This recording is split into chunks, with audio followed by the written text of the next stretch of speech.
Bienvenidos un día más a los estudios que estamos haciendo del libro de Marcos. Es nuestro deseo estudiar versículo por versículo y de esta forma vamos a poder entender el consejo de Dios y cada vez que nos reunimos estudiando de esta forma consecuente, congruente, es Dios quien a través de su palabra trae el tema. Hoy vamos a hablar un tema que es, en mi opinión, uno de los temas más difíciles de procesar desde el área emocional, pero a la vez tristes también al ver la situación que enfrentaba nuestro Señor. La tristeza es algo que hemos experimentado en este 2020. Nadie se imaginaba. Ahora ya estamos cerca a diciembre. El año pasado nadie se imaginaba cómo íbamos a vivir este año. Este año muchas personas ya no están en familia con nosotros, no estarán en la cena de Navidad, no estarán en nuestras reuniones, han partido de este mundo. Hay dolor, hay sufrimiento y vemos a nuestro alrededor desesperanza. Oremos, pidamos a Dios sabiduría para que Dios use nuestras vidas para poder compartir a ellos de la esperanza que nos va a dar estos versículos. Porque el cristiano no es una persona en desesperanza, el cristiano es alguien que tiene esperanza.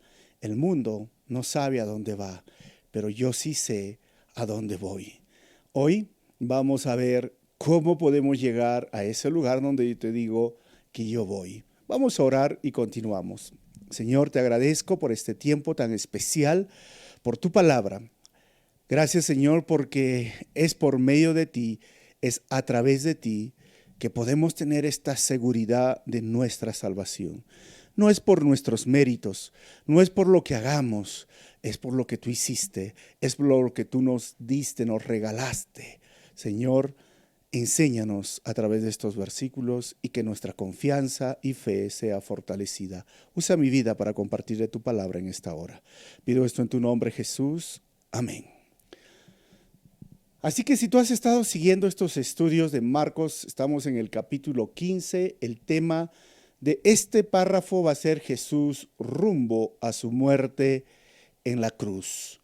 La cruz nos hace recordar ese lugar donde nuestros pecados fueron lavados y perdonados. Y en la primera parte de este capítulo 15 hemos visto del versículo 1 hasta el 15 donde Jesús enfrenta el juicio ante Pilato, esos juicios injustos, y hemos visto la primera parte de la segunda división que vendría a ser Jesús es golpeado y escarnecido antes de su muerte y crucifixión. Y hoy vamos a completar esta segunda parte y la próxima, la tercera parte. Pero la segunda parte de esta división del capítulo es del 21 al 23, donde Jesús es llevado a Gólgota, y del 24 al 26 Jesús es crucificado, y del 27 al 32 Jesús es insultado en la cruz.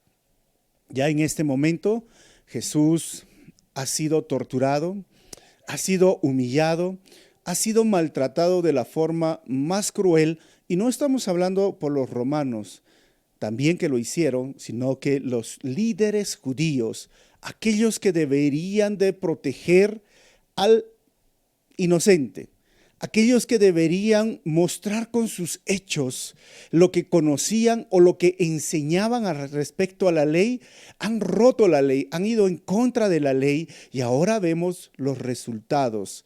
Personas que han levantado falso testimonio. Ellos deberían morir apedreados, pero la injusticia empieza a reinar en los círculos religiosos y la injusticia empieza a reinar cuando tú no te miras al espejo y te haces un análisis y te preguntas, ¿cómo me ve Dios? ¿Cómo estoy delante de Dios? ¿Cómo ahora mis acciones reflejan realmente la gloria de Dios? Mis acciones están diciendo que soy hijo de Dios, porque de tal palo tal astilla, de tal padre, tal hijo. Si mi Padre Celestial es así, yo debería de actuar de esta forma. Estos líderes deberían de hacerlo, pero han roto todas las normas y leyes posibles, haciendo juicios de noche, levantando falsos testimonios, haciéndolo jurar a Jesús para que diga si Él es el Hijo de Dios. Y según la ley no podía ser una persona condenada por sus propias palabras, pero le obligaron a que él diga, sí, soy el Hijo de Dios, y verán en la derecha del Padre, y dijeron, ahí está la prueba, se rasgan las vestiduras. Religiosos que no tienen nada de una fe viva. Ellos tienen una fe muerta, una fe interesada en sus propios fines. ¿Cómo uno puede llegar a eso? Pues simplemente cuando tiene un punto ciego y no se ve a sí mismo, tal como dice el libro de Santiago, como en un espejo, mírate a ti a través de la palabra.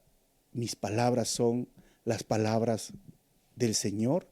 Mis hechos son los hechos del Señor. Estoy viviendo como Dios quiere. Esto nos debe llevar a la reflexión, porque a Jesús lo humillaron, lo metieron a esa cárcel y obligaron aún al líder político a condenarlo a muerte. Eligieron a Barrabás, a ese hijo de un padre, y entregaron al único hijo del Padre celestial para que sea abofeteado, golpeado. Le pusieron una corona de espinas, lo latigaron de la forma más cruel. Su piel fue rasgada, esos huesos empezaron a rasgar su piel, mientras que esas billas, esas bolas de metal, cuando les lanzaban en el cuerpo al Señor, eran para poder producirle hematomas, y los hematomas o los hinchazones eran para que la piel se ponga más débil, que cuando venga este hueso filudo rasgaba la piel. Eso le hicieron a nuestro Señor. Y estos líderes estaban contemplando toda esta injusticia. Ahora lo han dejado casi muerto. Lo han tenido toda la noche en esta tortura y juicios injustos, y es el momento de llevarlo a la cruz. Por eso del 21 al 23 vamos a ver Jesús es llevado a Gólgota. Versículo 21 dice, a uno que pasaba por allí de vuelta del campo, un tal Simón de Cirene, padre de Alejandro y de Rufo, lo obligaron a llevar la cruz. Y aquí es algo muy interesante, este versículo de parte de Marcos. Marcos es el primer evangelio escrito entre este año, algunos dicen 58 al 68, si estamos en lo cierto, ya es entonces la primera persecución severa de parte del emperador llamado Nerón, un psicópata, un sociópata que echó la culpa a los cristianos de haber incendiado Roma. Él empezó desde el área política la persecución totalmente injusta, desastrosa, y Marco va a escribir esto para poder ayudar y entender cómo es que deberían de aprender a soportar las injusticias. Pero también al mencionar a este Simón de Cirene, Cirene era la parte norte del África, esta ciudad, pero este territorio, y por eso él tenía esa piel en su pigmentación más oscura, y entonces se dice que él era de esa región, o que él había visitado, porque era el tiempo de la Pascua, había venido más de 1000 kilómetros, algunos dicen, caminata de varios días para poder llegar y estar ahí adorando al único Dios, pero se da cuenta que lo tienen que forzar los soldados romanos. ¿Por qué lo forzaron? Miren, ningún romano podía cargar la cruz de otro preso, eso era un insulto. Ahora, obligar a un judío, era ya, los judíos se levantaban porque decían, pero yo no tengo que llevar, porque recuerden que todos dijeron crucifícalo, crucifícalo, entonces mejor un extraño, Simón, decir, y algunos dicen que no necesariamente sería de esa región porque se llama Simón, y Simón es un nombre judío, o algunos creen que también viene de la descendencia de Salomón con la reina de Saba, que era también de pigmentación en su piel oscura. Entonces, era un judío, o era un judío prosélito, o era un adorador gentil que venía en la Pascua. Es curioso que luego Marcos menciona al padre de Alejandro y de Rufo, y más adelante vamos a ver que cuando lleva Jesús a este hombre, todos tenían que llevar obligados el patíbulo. El patibulum era un madero horizontal. El patibulum latino fue una de las mejoras en la tortura que los romanos le hicieron a la cruz. El patibulum, miren, el condenado a muerte usualmente iba desnudo. Y debido a que esa cruz pesaba más de 136 kilos, solo se llevaba el travesaño, lo que se consideraba el patibulum. ¿Cuánto pesaba este patibulum, esta madera que era como un travesaño? Pesaba entre 34 a 57 kilos y era colocado sobre la nuca de la víctima y se balanceaba sobre sus dos hombros. Así como ven en esta imagen que se ha sacado, el patíbulo era lo que cargaba la víctima y era la cruz, algunos en T o alguna forma de cruz que nosotros lo conocemos, y era obligado a llevar desde el lugar, en este caso el palacio, donde fue torturado, por todas las calles ahora de Jerusalén. Nuestro Señor estaba sin dormir, agotado, lacerado. Y yo tengo una ruta, ven ese mapa que se dice usualmente, el punto número 1, que ustedes pueden ver donde él fue condenado a la muerte. Si están viendo ahí, el punto número 2 es donde él lleva la cruz, cae por primera vez, ahí dicen el punto 4 que se encuentra con su madre, y ahí en el punto 5 donde Simón le ayuda. Verónica se dice que es una mujer que seca su cara cuando él se vuelve a caer, cae por segunda vez en el punto número 7. Luego las mujeres consuelan a Jesús en el punto número 8, cae por tercera vez en el punto 9 y ahí ven en el punto 10, 11, 12, Jesús es crucificado y ahí está muerto en el Santo Sepulcro. ¿De dónde sale este mapa? Este mapa sale obviamente desde la tesis católica donde dicen que fue llevado porque ahí es la iglesia del Santo Sepulcro que está dentro de Jerusalén. Entonces probablemente esa es la ruta y cuando tú vayas a Jerusalén puedes hacer también esa ruta, visitar por esas calles y es interesante estar allá en Jerusalén. Es como que te hace sentir y imaginar, si eres muy imaginativo, decir, ¿cómo estaría nuestro Señor aquí? 3 veces se dice que se descayó, se desmayó. ¿Por qué estaba así? ¿Se acuerdan de la convulsión hipovolémica que hemos hablado la semana pasada, donde la víctima pierde mucha sangre? Por lo tanto, los riñones empiezan a retener líquidos y el corazón empieza a latir más y entonces esto produce desmayos. Nuestro Señor estaba débil. No había cenado, no le habían dado desayuno, pero perdía líquidos porque su cuerpo estaba totalmente lacerado. Y era tanto que pesaba, porque es 37 a 52 kilos, imagínate. A veces aquí algo que nos puede ayudar es una bolsa de cemento que te pongas en el hombro alguna vez, ¿no? O esos sacos de papa. Imagínate, yo estoy fuerte y ¿cuánto puedo caminar? 1 cuadra, 2 cuadras, 3 cuadras. Al Señor le pusieron estando débil, torturado. Por eso dice el texto, un tal Simón de Cirene, padre de Alejandro y de Rufo, lo obligaron a llevar la cruz. Y ahí vemos a Simón de Cirene, de esa región del África, y él tiene que llevar la cruz. Yo me pongo en los zapatos de Simón, ¿no? O sea, si tú te pones en los zapatos de Simón, dije, yo he venido, es como decir que tú te vas al mall y ahí ves algo injusto, y dices, tú tienes que pagar ahora y ponerte en ese lugar, pero como el imperio romano era rígido, bueno, tenía que obligarlo. Y ahí está. Alguien que literalmente podía decir y recordar las palabras de Jesús, el que quiera venir en pos de mí, tome su cruz y sígame. Quizás Simón era el único y es el único que hasta el día de hoy podría decir, porque sí, él fue el que lo ayudó a nuestro Señor a llevar ese patíbulo, esa cruz. ¿Qué sucedió con Simón?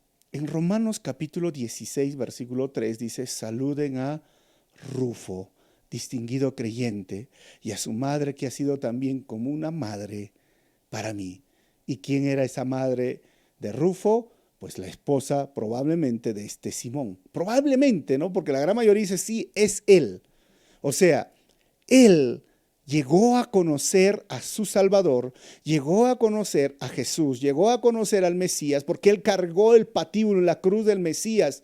Y en Hechos también es mencionado. Entonces, probablemente, y lo más probable, él es que se haya hecho un discípulo de Jesús, un seguidor de Jesucristo. Al ver la injusticia, ¿qué estaba sucediendo con Jesús? ¿Por qué lo están condenando? Yo debería estar en su lugar, probablemente, y sus hijos ahora llegan a ser líderes en la iglesia. Pablo lo reconoce en Romanos y dice, salúdenme a Rufo. Y la mamá de Rufo, la esposa de Simón, es como una madre para mí. Cómo Dios transforma realmente el corazón de una persona. Y las estadísticas dicen que si el hombre, mire porque acá es Simón, si el hombre sigue a Jesucristo como su Señor y Salvador, la probabilidad que le siga la esposa y los hijos es como el 90%. Y las probabilidades es que si la madre es la que empieza a seguir a Jesús, la madre de familia, y no el padre, y el padre viene después, la probabilidad es que el 30% sigan a Jesús, de los hijos y aún del padre. Por eso es que hay ese fenómeno donde hay más mujeres que hombres. Y mi oración es siempre para tener hombres fuertes, firmes, sólidos, porque un hogar fuerte se mantiene por hombres que tienen un carácter sólido en Cristo, un liderazgo. Y creo que muchas veces recibimos bendición al ser obligados a obedecer. Hombre de familia o quizás hombre soltero, escúchame. Así como Simón fue obligado a obedecer, déjate obligar a obedecer, ya sea por el Señor o ya sea a veces por la esposa que nos dice, pero vamos a la iglesia, vamos. Y algunos hombres llegan a la iglesia con una cara, hermanos, que Dios mío, no sé, ese rostro. Yo estoy a veces predicando cuando estaba en la congregación, una cara seria, como, ¿qué hago acá? Digo, oro por estos hombres para que el Señor toque esos corazones que a veces van obligados. Pero créeme que va a haber bendición si tú obedeces al Señor. Y aún en medio de esa obligación, así como Simón de Cirene, recibió bendición. Él, su familia, sus hijos. Que sabes que no hay mayor bendición, hombre, varón, que ver a tu familia amando a Dios, sirviendo a Dios, estando juntos. A veces los hombres van en busca del dinero, en busca de otros amigos y pierden su familia, pierden sus hijos. No están entendiendo realmente de qué se trata toda la bendición. No hay mayor bendición que pasar tiempo con familia. Bueno, eso pasó con Simón. Versículo 22. Condujeron a Jesús al lugar llamado Gólgota, que significa lugar de la calavera. Gólgota, hermanos, es un término arameo, pero la palabra latina es para Calvario, que significa calavera. ¿Y por qué? Como le dije acá, esta es una foto de la iglesia del Santo Sepulcro, que se dice que ahí está el lugar de la tumba y también el lugar donde fue crucificado el Gólgota. Acá tengo un mapa donde tú puedes ver la capilla de la aparición, el Santo Sepulcro y el Gólgota con esta flecha de color violeta que lo estoy señalando, y ahí está el Santo Sepulcro, que esto obviamente dice la Iglesia Católica que es el lugar. Siempre ha sido conflictivo, porque también hay otra montaña afuera de Jerusalén que tiene la imagen de una calavera, una parte alta. Ustedes ven la calavera en esta imagen, lo he marcado con un círculo rojo que parece calavera, ¿ven? Ahora lo vamos a acercar un poco más. Parece que es una calavera o es el Gólgota. Hay esas dos opiniones. Y ahora cuando tú vayas a la Tierra Santa vas a encontrar una tercera opinión, que no tenemos todas las fotos, porque la idea de que Jesús fue colgado en una parte alta o que fue crucificado no era tampoco costumbre de los romanos. Los romanos más bien crucificaban en los caminos, o sea, en la vía donde todos pasaban. Los que recién llegaban a la ciudad tenían que ver a los crucificados. Los romanos no inventaron la crucifixión. Fueron los fenicios, los asirios, luego los griegos con Alejandro el Magno mataron o crucificaron a más de 2000 personas cuando conquistaron Tiro, y de ahí llegó a los romanos, y si los romanos perfeccionaron con este patíbulo y lo volvieron en una tortura, en una máquina de avergonzar y matar a muchas personas. Ya se veía en los romanos que a veces en toda la vía crucificaban a esclavos, especialmente ningún romano era crucificado a esclavos, y los dejaban ahí para que mueran por días. Así que la crucifixión era una muerte lenta, agonizante, humillante. Como les dije, según los historiadores, los crucificaban desnudos, desnudos, sin ropa. Pero por ahí también dicen algunos historiadores que los judíos apelaban, si es que en caso eran crucificados algunos judíos, que les pongan una protección en sus partes íntimas. No lo sabemos cómo estuvo Jesús. Ahora, no sabemos si los judíos, realmente estos líderes que odiaban a Jesús, pidieron que a Jesús se les cubra sus partes íntimas. Pero la costumbre, según los historiadores, es que estén desnudos por días, agonizando, gritando, suplicando. Y sabes, en algunas ocasiones dicen los historiadores que venían este tipo de insectos, moscas, avispas, que venían a molestar, y ellos estaban crucificados y no podían hacer nada. Se ponían en el cuerpo, se ponían en sus ojos, hasta aún venían las aves, esas aves que venían y podían los cuervos sacarle los ojos, empezar a picar su cuerpo porque estaban llenos de sangre. O sea, era una vergüenza, una tortura, una humillación. Y ahí estaba nuestro Señor. Esto es lo que dice la historia, que lo llevaron a este lugar. Pero lo llevaron a esa parte alta. Como dije, esta es una tercera opinión que dice, algunos dicen, no, lo pusieron en el camino para que vean todos cómo el rey de los judíos, entre comillas, estaba siendo humillado. El punto es que fue crucificado. Ahora, si tú dices, bueno, fue aquí o fue en este lado, la Iglesia Católica dice, no, este es en el Santo Sepulcro. Miren, hermanos, han pasado 2000 años, pero la historia en el fondo no le quita la verdad de que Él fue humillado. No importa el lugar, lo que importa es la forma en que están tratando a nuestro Señor. Versículo 24 al 26, Jesús es crucificado. Y lo crucificaron, dice. Repartieron su ropa echando suertes para ver qué le tocaría a cada uno. Marcos no describe mucho la crucifixión, en cambio Lucas sí. Y la crucifixión, como ven aquí, era poner estos clavos de 17 a 18, algunos dicen hasta 25 centímetros, atravesando la mano del que crucificaban. Ahora, si ustedes me miran un momentito, están viendo las imágenes, pero ¿dónde crucificaron? Fue en el centro. Yo estoy señalando mi palma de la mano, si ustedes pueden ver, ¿fue aquí en la palma o fue aquí en la muñeca?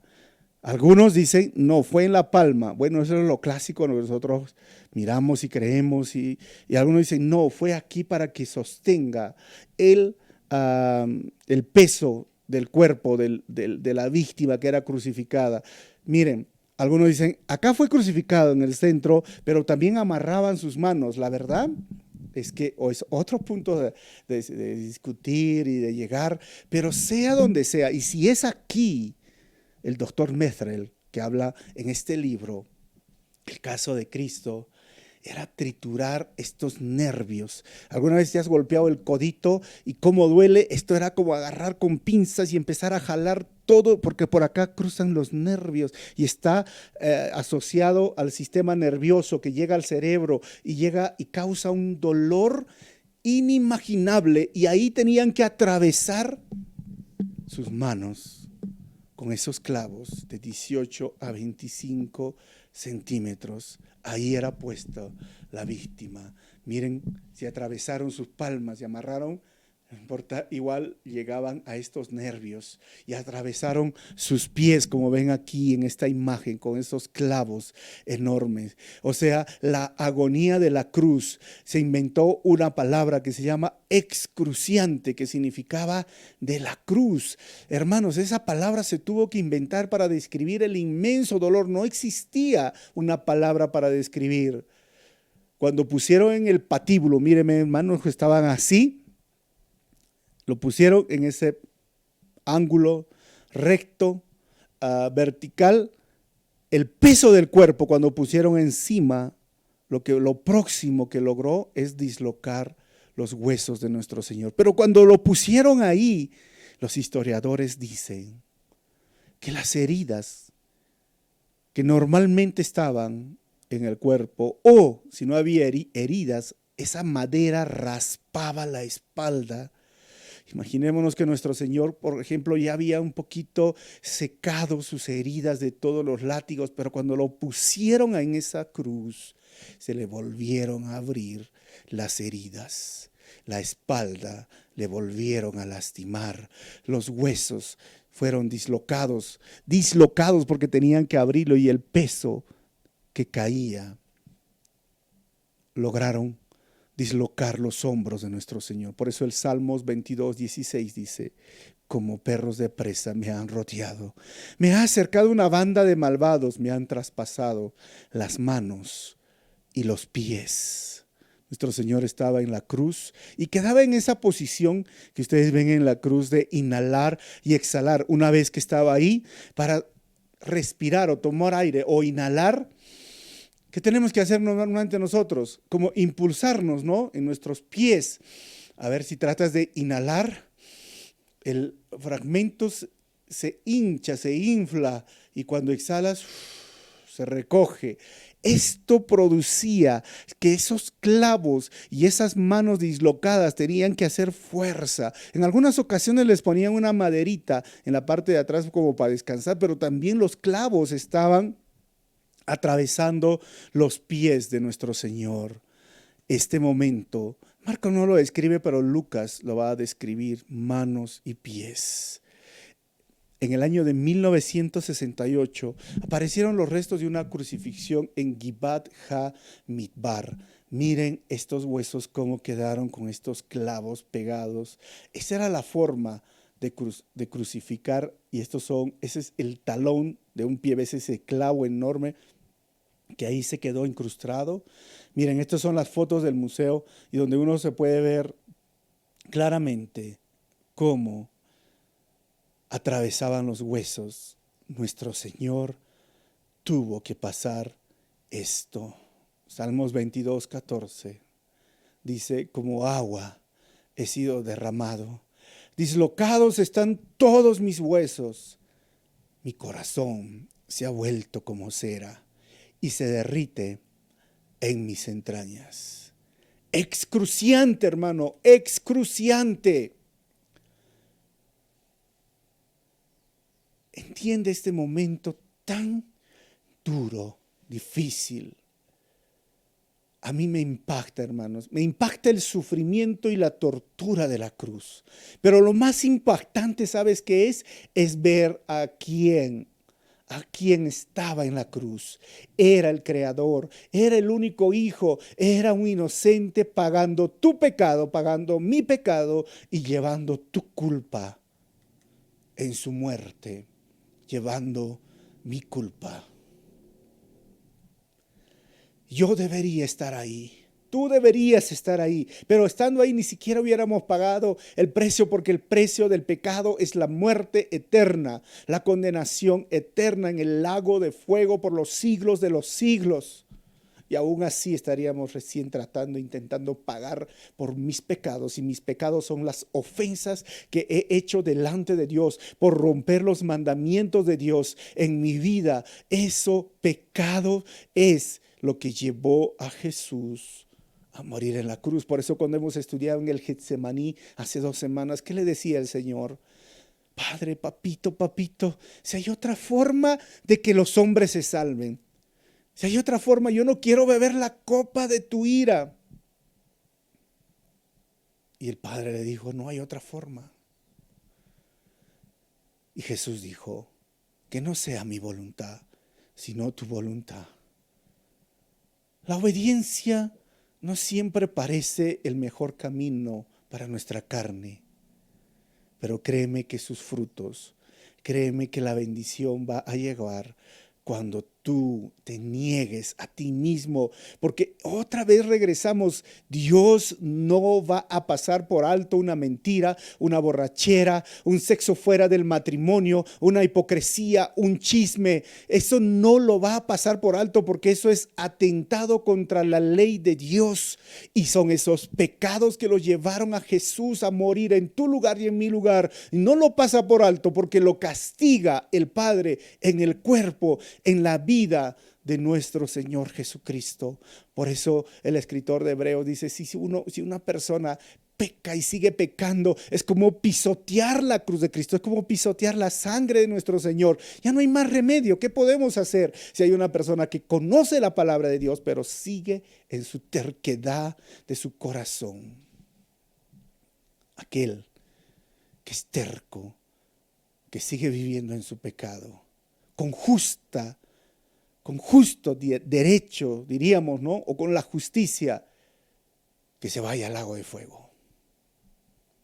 Porque ¿cómo rechazar el amor de Dios? Si Dios no te está maltratando, si Jesús no te está humillando, si Jesús no te está golpeando para que tú lo obedezcas, Jesús te está amando, y la máxima prueba de su amor es soportar esos clavos en sus manos, en sus pies, soportar ese dolor de su espalda lacerada, soportar ese dolor excruciante, porque te ama. Lo único que hace es amarte, y tú rechazas ese amor.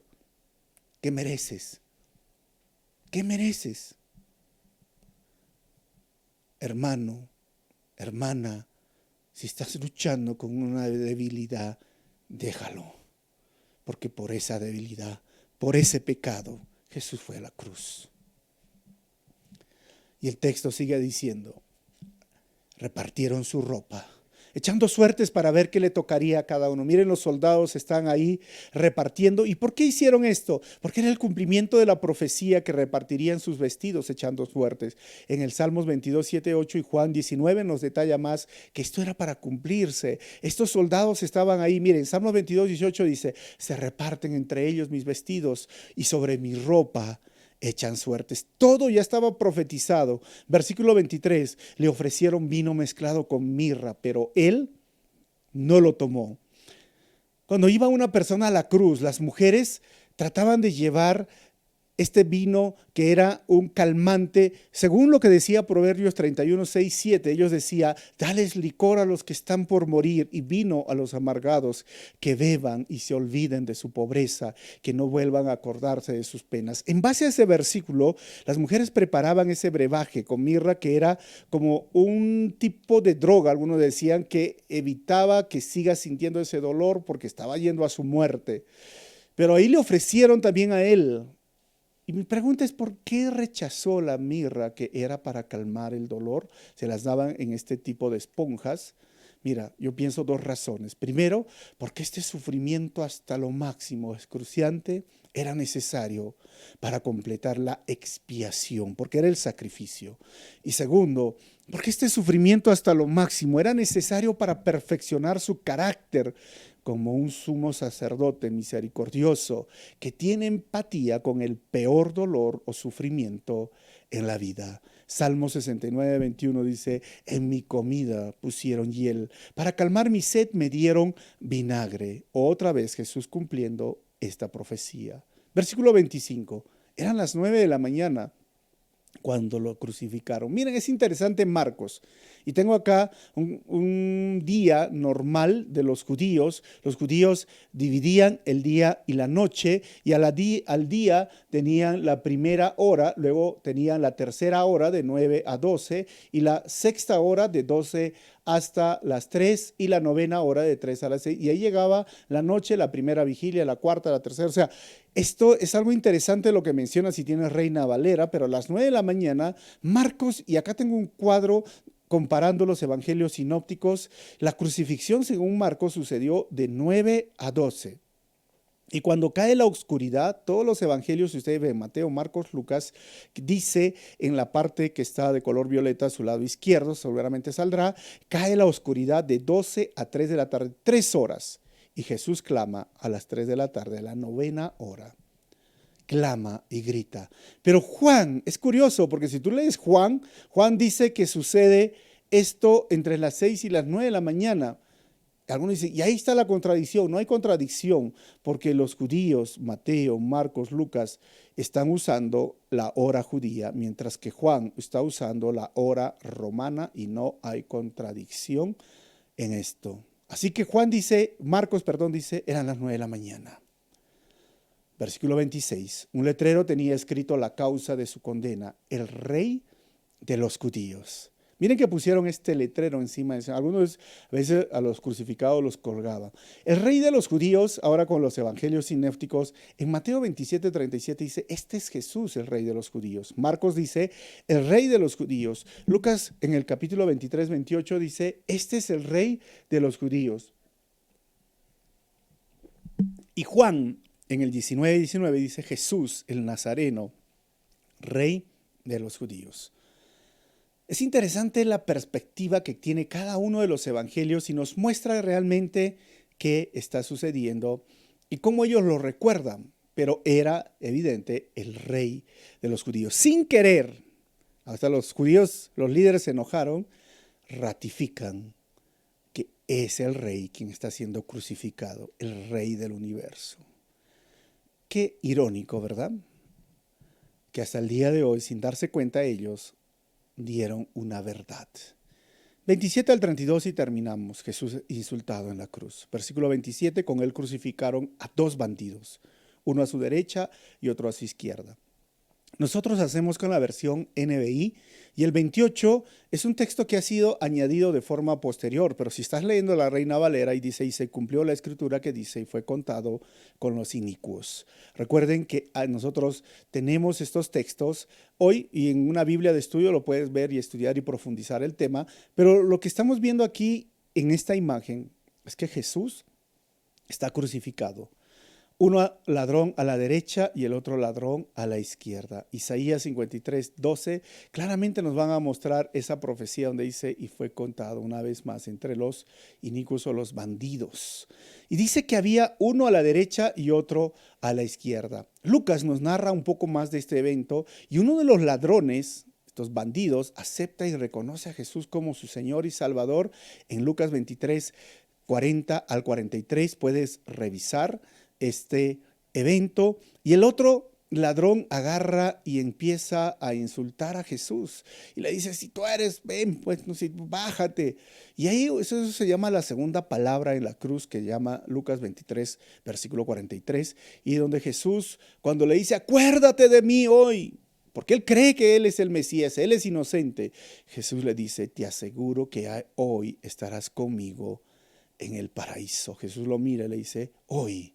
Hoy, no le dice mañana, no le dice tienes que pasar, mira, un purgatorio, no le dice, sabes qué tienes que hacer. En este momento, miren, hay 4 puntos que te quiero hablar, o 3 puntos. La salvación es ofrecida a todos, donde quiera que se encuentren. Estas palabras, este momento, nos dicen que en la mañana el ladrón estaba siendo clavado en una cruz, pero por la tarde llevaba una corona. En la mañana era enemigo del César, pero por la tarde era amigo de Dios. En la mañana era despreciado por los hombres, pero por la tarde disfrutaba de comunión con los ángeles. En la mañana moría como un criminal en la tierra, como un criminal. Por la tarde vivía como un ciudadano en el cielo.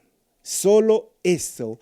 Tienes que entender que ese es el milagro de la salvación. Y número 2, la salvación es este evento rompe el mito de la salvación por gracia mediante la fe, porque uno no tienes que hacer obras, y refuta primeramente a la doctrina del sacramentalismo. ¿Qué significa eso? Que algunos dicen, especialmente la tesis católica, que fue salvo sin necesidad de confirmación, de Eucaristía y menos membresía de la iglesia. Ojo, este ladrón arrepentido fue salvo sin sacramentalismo. Refuta la doctrina de la regeneración bautismal, porque la tesis católica dice, si no se ha bautizado, se va al infierno, ¿no? Jesús le dijo, oye, estás conmigo en el paraíso, en el cielo. Refuta la doctrina del purgatorio, porque no tienes que pasar eso.